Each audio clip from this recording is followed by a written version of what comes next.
Hi friends, part 2 பார்த்துடலாமா? வறுத்த கறி எப்படி செய்யுதுங்கிறத பார்த்துடலாம். இன்னும் சிலர் பார்ட் 1 கேட்பீங்க இல்லையா? ஸோ நான் மேலே கொடுத்துருக்கேன். இந்த மாதிரி தான் ரெடி பண்ணியிருக்கேன். கீடியும் கொடுக்குறேன், செக் பண்ணுங்க. ஓகேவா?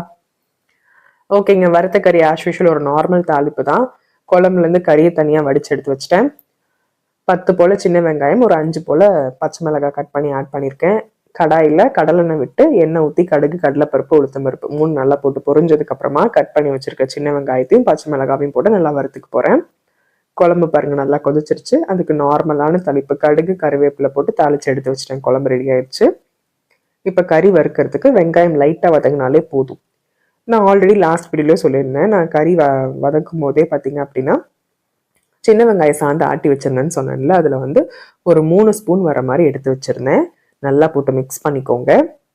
இதுதான் நம்ம வறுத்த கறிக்கு நல்லா டேஸ்ட் கொடுக்கறதே. பார்த்தீங்க அப்படின்னா நல்லா போட்டு மிக்ஸ் பண்ணிட்டு தண்ணி விட்டு நல்லா பச்சை வாசம் போகிற வரைக்கும் வதக்கி விட்டுக்கலாம்.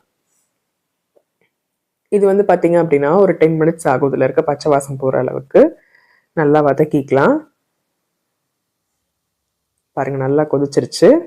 தண்ணி நம்ம ஊற்றின தண்ணி நல்லா சுண்டிருச்சு. இப்போ என்ன பண்ண போகிறோம் அப்படின்னா, மட்டன் குழம்பு இருக்குல்ல, இது வந்து நம்ம 2 கரண்டி ஊற்றிக்க போகிறோம். நல்லா ஃப்ளேவர்ஃபுல்லாக இருக்கும். மட்டன் குழம்பு ஊற்றி நல்லா மிக்ஸ் பண்ணி விட்டுருங்க. இப்போ நம்ம கறியை அரிச்சு எடுத்து வச்சுருக்கோம்ல, அந்த கறி இதில் போட்டு நம்ம நல்லா மிக்ஸ் பண்ணிக்க போகிறோம். இதுக்கு முன்னாடி இதை நல்லா ஒரு கொதி விட்டுறலாம். பாருங்கள் நல்லா கொதிச்சு எண்ணெய் பிரிஞ்சு வந்திருக்கு. இந்த ஸ்டேஜில் நம்ம கறி வடிச்சு எடுத்து வச்சுருக்கோம்ல, தண்ணி குழம்பு இல்லாமல், அந்த கறியை போட்டு நல்லா கிளறி விட்டுக்கு போகிறோம். இது கூட நீங்கள் தேங்காய் இருந்துச்சு அப்படின்னா தேங்காய் போட்டு பண்ணும்போது இன்னும் நல்லா டேஸ்ட்டாக இருக்கும். நான் தேங்காய்லாம் போடல. கறி ரொம்ப குக் ஆயிடுச்சு அப்படின்னா உடஞ்சி போயிருங்க. ஸோ கரெக்டான பதமாக பார்த்து குக் பண்ணி எடுத்துக்கோங்க.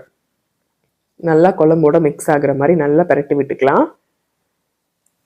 தண்ணி எல்லாம் கம்ப்ளீட்டாக சுண்டுனதுக்கு அப்புறமா ஒரு 1/2 ஸ்பூன் அளவுக்கு மிளகுத்தூள் ஆட் பண்ணிக்கோங்க. ஒரு கை நிறைய கொத்தமல்லி இலை தூவி இறக்குனீங்க அப்படின்னா அட்டகாசமாக ரெடி ஆயிரும்.